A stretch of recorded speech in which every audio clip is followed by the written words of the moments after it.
Well, good morning, everyone. It's good to see everyone. It is good to see Brother Todd with us today. Glad to have him here. So our gospel reading today, or our Bible story that we're going to look at, is the temptation of Jesus.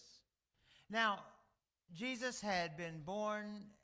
We looked at all of that. Jesus had grown as a normal little boy, going to rabbinical school like any other little boy. And at 12 years old, we saw him at the temple, and he was talking to the priests and the rabbis and the judges. And then he goes along another probably roughly 18 years. Excuse me, I'm froggy too today, Mike. He goes about 18 years before we really see him reappear again. And when he does this time, he's gone and seen John. He's been baptized. God has come upon him. And now Satan says, he's starting, I got to end this. I got to end this now. I guess as we start this today, I have to ask you a question. Have you ever been, your life is going along pretty good? 90% of your bills are paid. 90% of your health is okay. Life is good when you can hit that 80-90% rule. But things are going good, and it seems like the better things are going, the stronger you feel. As we were talking in class this morning, the firmer your faith feels at the moment, Satan tries to knock it out from under you. Anybody else? That's just me, right? No? I mean, you're trying so hard to do good things. And usually for us, Satan comes in the same ways that he did for Jesus. Either our need for sustenance, and you can, if you want to look at that today, a really bad economy where a dozen eggs now cost $25. Not quite, but it's getting there. Our need for identity. You can be the most introverted person in the world, and you still want people to know who you are. You want to be recognized. You want to be appreciated, or even at least acknowledged. And thirdly, our need to worship. It is no coincidence that every known era of man, kingdom of man, time span of man, however you want to put that, has always worshiped something. Now, many times it's been in ignorance. They didn't know who or what they were worshiping. But God has planted within you the seed of a need to worship. So we all face those same questions. How we answer those questions of those needs will determine how our life is going. How Christ answered them would determine his ministry. Had he given in? Was there any ministry? No. There was no hope. So he has gone out and he has fasted. He's not had anything to eat for 40 days. So he's hungry. Probably because of hunger pains that came and went, and now he's so nutritionally deprived, he's tired. He has no energy. He has no fight left in him. And so at this time of crisis, Satan comes and says, let me ask you something. In the South, we used to joke, you knew you were about to have trouble when some good old boy would say, you want to see something funny? Watch this. It was always the beginning of the end. Something bad was going to happen. So when Satan came and said, got a question for you. No good can come out of answering Satan's questions the way Satan wants you to answer them. So let's see how Jesus dealt with it and apply it to our lives.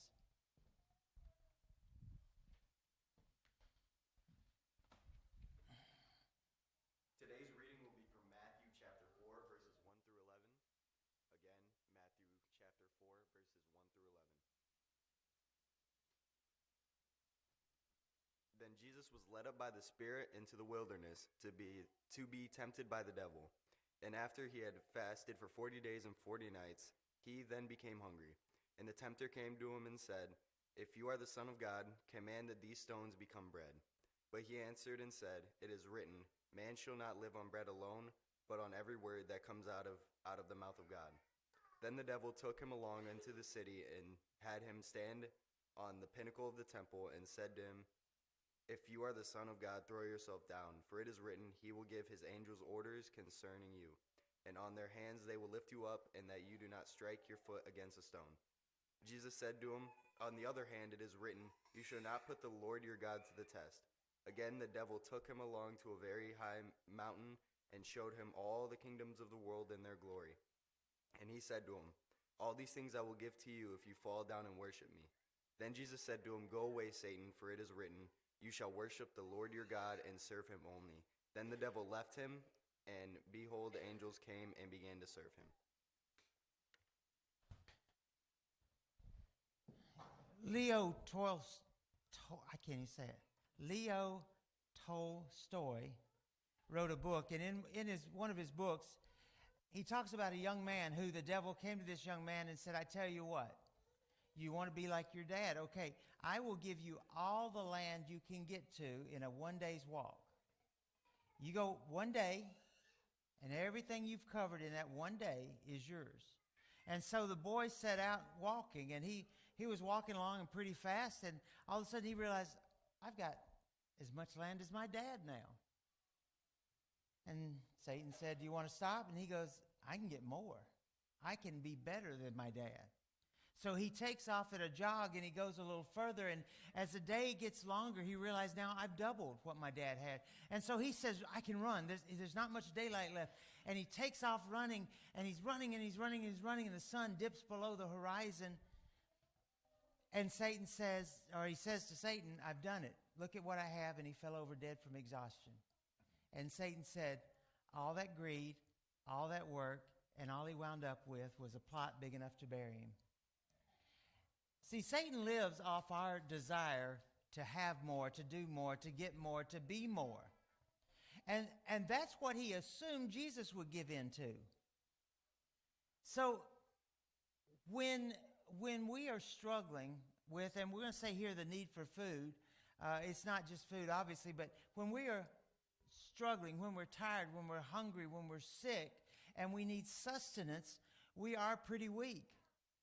I mean, it says after fasting 40 days and 40 nights, he was hungry. That's probably an understatement. He was very hungry. And so Satan comes to him and says, "This ought to be easy for you. Take this rock and turn it into a loaf of bread." Now, in and of itself, would that have been easy for Christ? Of course it would. He created the rock and the bread. When you start a meal in a Jewish household, you pray, Adonai Eloheinu Lama. And I forgot it. I say this prayer regularly in Hebrew, so I won't forget it. Ato Adonai Eloheinu Machalek Ha'olam, which means glory to God, the creator of our bread. God didn't create bread, but he created the soil that grew the grain that got pounded out, and we made bread from it. So in that respect, God created bread. So if God, Jesus, can create the stones when he created the earth, he can create the bread that we eat. And so it should have been nothing to it. But what was he doing? What was Satan asking him? He was asking him to show off for me. Show off, break a rule of nature to provide sustenance. Do something bigger. When we're at our lowest, when we're most stressed out, what do most of us turn to for comfort? Pretzels? Chocolate? Yeah, the ladies are all going, "Not pretzels, that's a guy thing. Chocolate?" So we all want to turn. Jesus has committed himself to this idea that I am here to fast and to pray. He didn't have to. He wanted to. He wanted to do this. He wanted to exclusively seek God. A number of years ago, I asked the elders if I could go away for about a week and just to be alone, solitude. And I went to a monastery that rents out cabins. And you have total peace. You don't see anybody for a week, no one. And so I went there, and I had set in my mind, I will do this for a week, and I will read the New Testament beginning to end, no interruptions. How many times do you think Satan tried to break that train of thought? I'd be sitting there in a rocking chair and I would be reading, and I'd be into it. And then a thought would come and my mind would just, and then I have to say to myself, come back. Get back on mission. So here's Jesus. He's hungry, and Satan says, before we go any further, let's take care of you're hungry. Jesus' reply was very poignant because he was not going to let Satan lead his hunger. He was not going to let Satan lead his desire for fulfillment. Jesus says, man shall not live by bread alone, but on every word that comes from the mouth of God. When you are hungry, don't mistake it for food. When you're sad, don't mistake it for a need for food. Seek God for that fulfillment, that sustainment. Honestly, if we turn to God every time we were upset or sad, we'd all lose weight, as opposed to turning towards the pantry. The second of these major life areas that come is our need to be recognized, our need for identity. We had somebody that went here a long time ago, and they would get people's names wrong all the time. Now, we all slip up occasionally and forget a name. But he consistently called everyone by the wrong, especially Jeff Reuter. He couldn't say Reuter to save his life. He called him Reuter all the time. And one time I said, listen, it's Reuter. Good German name, Reuter. It's easy. Oh, it doesn't matter. It matters to him. And when people come into the church, by the way, I'll just tell you, it matters to them that you get their name, that you recognize them, that you give them identity. No one wants to be a nobody. It leads us, though, to the sin of self-seeking. Think of all the people in Hollywood. Because we don't clap enough and cheer enough at the end of their movies and plays, they have created 100 different award ceremonies every year so they can say to themselves, look how good we are, America. You know, clap for us. We didn't even vote for you to be in that thing. You know, who did? Well, we voted for each other, and we made enough categories that we all get something. Isn't that great? Remind me of when Ben was little doing soccer. Everyone gets a trophy. For what? For coming. Okay, cool. So we all want to be recognized. In the gospel reading, we read that the devil takes him to the holy city, has him stand on the highest point of the temple, and says, if you are the Son of God, throw yourself off. Because it's been written that he will command the angels so that they will not let you strike your foot on a stone. Well, that's pretty great. That's pretty great that you can be protected in that way. If you're anything like me, you want your significance recognized. We all do to some extent. Jesus could have proclaimed his greatness by jumping off the temple like Superman, and God would have sent the angels to protect him. But that wasn't God's plan for Jesus' life. God's plan for Jesus' life would be to go out there and do good things and have people attracted to the message, not the messenger.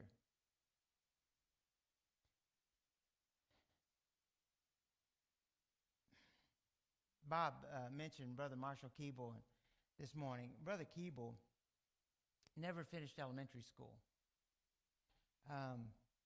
Brother Keeble was a student of the Bible, but he wasn't one of the most well-read people in the world because he struggled. He only had a very basic education. But Brother Keeble was one of the most powerful preachers we have ever seen in the brotherhood because, one, he was not afraid during these years of Jim Crow. He was not afraid of preaching and teaching everywhere to everyone because he wasn't afraid of what somebody would do to him. And he was in the Deep South for most of his preaching. Brother Keeble was not worried about his own fame. In fact, he would come, there'd be a gospel meeting, and thousands would come to hear this nearly illiterate man preach the gospel. they would be somewhat disappointed because he would do about 10 minutes and say, now, I've brought my boys. Now, his boys were all preaching students that he carried with him everywhere and was training them. He would say, well, I'm done. I'm going to let my boys preach now. And all these people are thinking, I didn't come to hear some college kid. I came to hear Marshall Keeble. But what he was doing was not looking for recognition for his own abilities, for himself. He was teaching people to spread the gospel. Your mission should not be about everyone in the world knowing your name, about you being famous. Your mission should be about bringing one more soul to Jesus. And if you do that, you will get your recognition, not here, but God. If you need applause, when you bring a soul to Christ, the angels break out in cheers. There's your recognition. So Jesus said, don't put God to the test. It wasn't God's way. It was the devil that suggested this. It would have been a shortcut to the cross for Jesus Christ. Let me just skip all the struggles on the road. Let me just skip all the people saying that. Let me skip the people trying to kill me. Let me just jump to the end, make myself famous, and then tell everybody I'm God. He wasn't going to do that. So don't put your God to the test. If today, or any time in your life, if you're struggling with something and you want more, don't put God to the test. If you find the concept coming out of your mouth that, God, if you'll do this for me, I will for you. I don't want to embarrass you, but God don't need you. I know you love yourself, but he doesn't need us to accomplish his will. He wants us to. He looks forward to us doing the right thing. But he doesn't need us, so don't put him to the test. Don't say, God, you can only do this because I asked you to, because I told you to. Look to God and say, I'm going to do it because I love you, whether anyone knows it or not. I don't know if you ever pick up your Bible and read it, but God knows. I don't know if you willingly share your Christianity, your love with others, but God knows. I don't know if you ever talk to God. God knows. I don't think you have to be formal. I don't think you have to set up a read the Bible through in a year plan.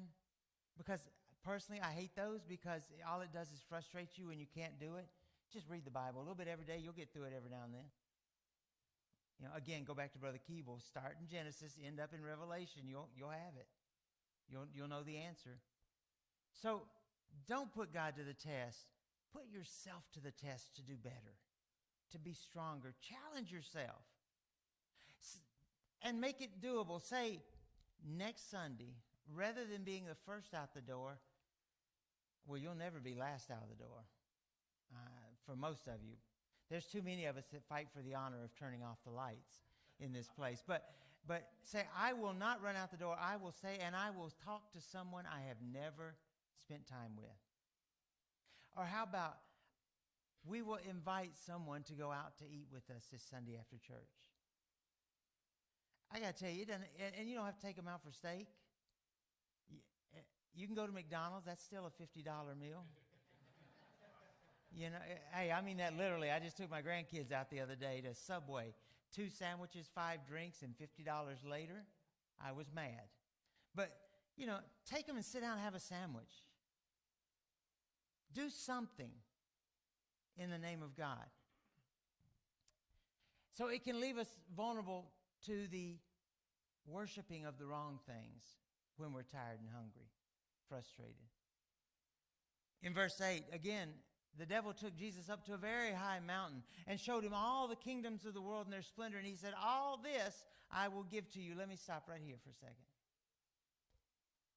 Jesus is God. Agreed? Had Satan lied to him and said, I will give you all these lands, if it wasn't true, wouldn't Jesus have said, they're not yours to give, I own them? When Satan said, I will give you all these lands, he was talking about, I will give you the souls of all these people I've taken. That he had the power to give. He controls so much in the world around us even today, it's so obvious. That he has the power to give. So as you read these scriptures, never forget, Satan does have power. Don't assume he's a fairy tale to scare kids into going to bed on time. Satan has power and can use that power to hurt you. He can no longer hurt Jesus. He cannot hurt God. He can hurt you. And he can take away your future. Anyway, all this I'll give to you if you just bow down and worship me. There's a built-in need for us, as I said early on, to worship. The question is, how do you fulfill that need? Do you supplement it with some other thing to worship? Are you going to bow before the knees of the Super Bowl today? Do you know how many churches back in the days when we used to still have Sunday night worship canceled on Super Bowl Sunday? What does that say? I have known churches where the elders and the preachers showed up just so they could say, I didn't cancel for the Super Bowl. Nobody's here. Let's go. Let's go home and watch the Super Bowl. What do you bow before? Because we all bow before something. Are you going to worship the Trinity? Are you going to worship the Father, the Son, and the Holy Spirit? Or are you going to worship a career? Are you going to worship God? Or are you going to worship making more money? Are you going to worship God, or are you going to seek fame and fortune? Who are you going to worship? We want to be in charge in some form or the other. I had a successful military career, but yes, I was always looking to climb that next rung. I never put people's lives in jeopardy, and I never tried to step on anybody to get where I was. But my career path said I had to get one more promotion, and one more promotion, and one more. I like being in the decision-making meetings. I like being at the Pentagon because that was, you got to admit, you go back to a regular Army base and say, yeah, I'm at the Pentagon. Yeah. Work in the inside ring. You got to know the different rings. The inside ring means you're there. You have made it. It's like, yeah, our office is on the inside ring. It's fine.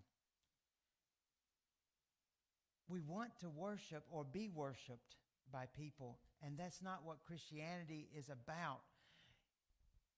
People think their motivation is right, but they're not realizing they're overshadowing their love for God with these things. So, some examples. Is it okay to make money to care for your family? Shake it. And now you're all scared to say anything. Yes. Men, it is our God-given responsibility from Genesis on to care for our families, to work by the sweat of our brows. Is it okay to fight to get to the top of business?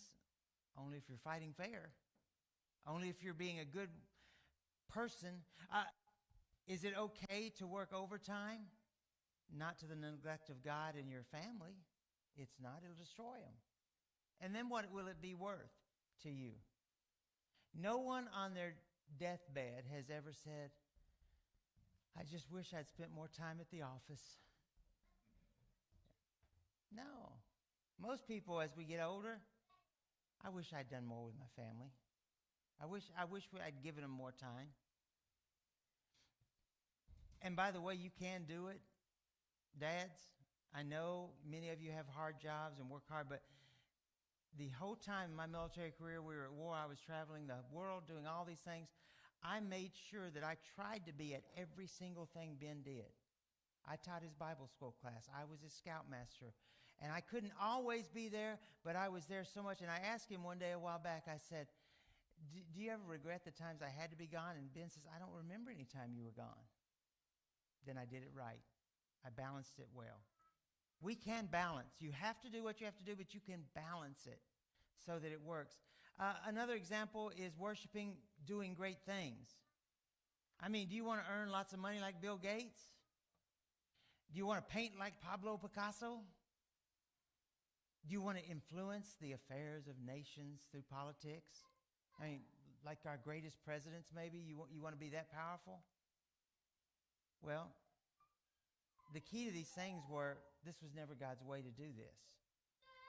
God did not send Jesus to be an all-consuming hero. He sent Jesus to be a suffering servant that attracted you into the message, not the man. That's why the Bible tells us he was not a good-looking fella. He was rough. He was hard. So came to be a suffering servant that takes away the sins of the world through the cross. So, few thoughts. The first thing I learned from this is that you and I are open to temptation. We are open to temptation because life is hard, isn't it? It's a struggle. How many of you today are sitting here and something hurts in your body? All right. How many of you are sitting here worried about how you're going to pay all your bills at the end of the month? None of you. Ooh, man, y'all are good. Okay. Yeah, I won't eat, but I can get the bills covered. Recognizing that we have weaknesses, recognizing we have temptations is half the battle. You have to understand that you are not exempt from these temptations. God has set the world in motion, and God says your temptation will make you stronger when you overcome it. Satan says, open the door to me to tempt him, and I'm going to get a certain amount of them, and he's right. None of us are exempt. Jesus wasn't exempt. You're not exempt. The apostles weren't exempt. Think about how many times the apostles were tempted to do the wrong thing. So the first one is you're open to temptation. The second thought is temptation itself is not a sin. When you find yourself being tempted by something, don't beat yourself up and then give in to it. Look at it, recognize it for what it is, and move past it. Move beyond it. Have you ever bought something that crossed your mind and you thought, that's cool? For men, it's usually, oh, that's cool. I want one. I know somebody surely that has one, so I need one. And you buy it, and you spend some money on it, and then about a month later you go, that was the stupidest thing I have ever done in my life. You know, I mean, it's like old men in their motorcycles. Boy, why did I buy that? No, I'm teasing. We get these things. So the temptation is not a sin, it's when we give in. And oftentimes when we give in, then we give in again. And we give in again. Grow beyond the temptation. You can be strong enough not to do it. And the final point for this today is, I'm not a robot. I'm not a robot. I can't be right 100% of the time. I can't sit there and quote scripture and be perfect today. I am human, and humans make mistakes. Humans mess up. If we all had one chance at being perfect Christians and perfect worshipers of God, the building would be empty because there would be no one. Morgan asked today, when do we have, perfect faith? And I was worried about how Bob might answer that. Because there's the philosophical, my faith is perfect because I'm a Christian, the blood of Jesus Christ has cleansed me and made me perfect. And the human answer is what he said, never. Because none of us are perfect. But because the blood of Christ can make us perfect, our faith can overcome our temptations. And our faith, unlike us, once we stop growing, we start dying, they say. We die for a lot longer than we grow. Our faith is the same way. The longer we live, the better it can grow. I mean, it's unlike that. It can grow and grow and grow through your whole lifetime. So don't give up. Don't give up. So, few of us want to do things anonymously. We want the accolades of being recognized for being successful. Liam in the middle school did a play, and Bob, as technical director, they did a play this weekend, and it was really good. It's the first time they've done this type of play, and I thought they did a great job. But on the first night, the MC, whoever's doing the voice, sings like, and so-and-so's playing this part, and they went, and so-and-so's playing this. The next night it was, and, a certain grandson of mine, I don't want to name him embarrassing. They said, and Liam White is the chief. He was like, You know, we like that. We don't want to do something. They wouldn't have been in the play if no one had ever known who they were. We want to be recognized. We want the accolades. And here Jesus is being handed it on a plate. You want to be the boss, Jesus? I can give it to you. But Jesus' response every time was, God said. God said. God said. If you want to know what it is, you got to follow the final answer to this. Get away from me, Satan. And the angels came and cared for him. If you will take the time to learn the words, get away from me, Satan, God will take care of you. No matter how bad it looks, God will take care of you. And so that's our lesson for today. That's our story for today. Some people, this is a poem I found. Some people go to church to laugh and talk. Some go to take a walk. Some go there to seek a lover. Some go there the fashions to discover. Some go there to wink and nod. But a few go there to worship God. Why are you at worship today? Think about that. If there's anything we can do to help you in your walk, in your struggles with temptation, please come while together we stand and while we sing.